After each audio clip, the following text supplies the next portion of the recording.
चक क्लेहेंस जो कि north western university में 30 साल से ज़ायद अरसे तक फ़िल्म के प्रोफेसर रहे हैं और जंप कट जैसे जर्नल्स की बुनियाद भी उन्होंने ही रखी थी। एक बार लिखते हैं कि फ़र्ज़ कीजिए कि आप एक ऐसी सोसाइटी में हैं जिन लोगों को मेडिकल साइंस का या बायो साइंस का कोई इल्म नहीं है। उन लोगों का एक पसंदीदा मशगला ये है कि वो लोग परिंदों से बहुत मोहब्बत करते हैं क्योंकि उनके यहाँ बहुत इकसाम के परिंदे पाए जाते हैं, हज़ारों इकसाम के परिंदे वहाँ मौजूद हैं। तो उन्हें वो परिंदे पसंद हैं, वो उन परिंदों से प्यार करते हैं, उन परिंदों को ऑब्ज़र्व करते हैं और यही उनका एक फ़ेवरेट मशगला है। फिर वहाँ कुछ नए लोग आ जाते हैं। इन नए लोगों को साइंस का भी इल्म है और मेडिकल का भी, लेकिन इनको भी परिंदों से बहुत प्यार है।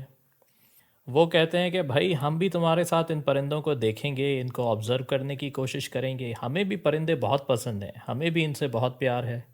काफ़ी अरसे के बाद ये जो नए लोग आए थे, इन्होंने कहना शुरू कर दिया कि भाई हमें इन परिंदों के बारे में ज़्यादा इल्म है।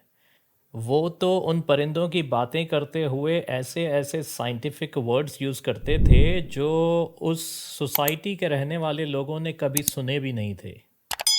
लोकल्स का कहना ये था कि हमने सारी ज़िंदगी इन परिंदों को ऑब्ज़र्व किया है और अब ये नए लोग आकर हमें बता रहे हैं कि हमें ज़्यादा इल्म है। फिल्म एनालिसिस और क्रिटिक करने वाले भी कुछ ऐसे ही लोग होते हैं। ये फिल्म को उसकी ज़ाहिरी शक्ल और सूरत से ज़्यादा समझते हैं। इनको साइंस और साइकोलॉजी और टेक्निकल डिटेल्स का ज़्यादा इल्म होता है। ये लोग वो सवाल करते हैं जो शायद एक आम इंसान नहीं करता। अगर कोई फ़िल्म अच्छी है तो वो क्यों अच्छी है? और अगर कोई फ़िल्म बुरी है तो उसमें ऐसी क्या बात थी?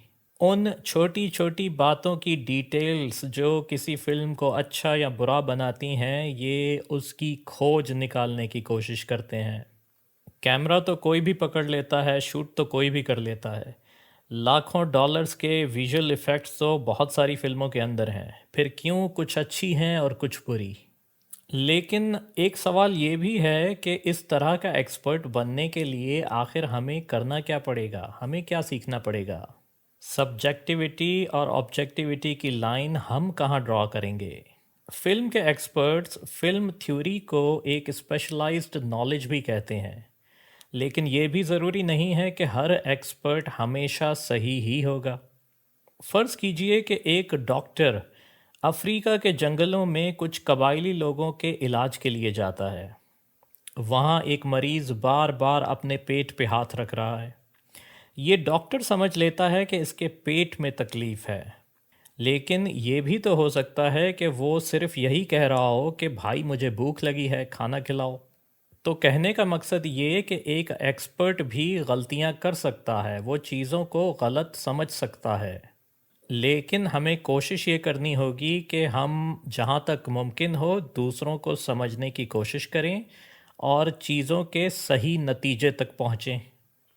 बहुत सारे लोग ये भी कहते हैं कि भाई इन सारी बातों का क्या फ़ायदा, टिकटॉक पे या यूट्यूब पे तो बंदा वैसे ही वायरल हो जाता है, तो इतनी सारी मेहनत करने की, इतनी चीज़ें सीखने की क्या ज़रूरत है?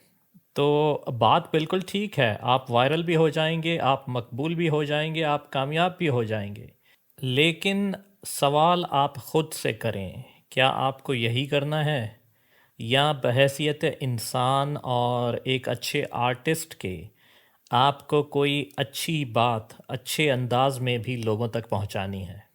अगर आप चाहते हैं कि कोई अच्छी बात आप दूसरों तक अच्छे अंदाज में पहुंचाएं, तो उसके लिए थोड़ी सी मेहनत भी कर लें और कोशिश करें कि वो देरपा भी हो और असरअंदाज भी हो और वो काफ़ी अरसे तक लोगों को याद भी रहे।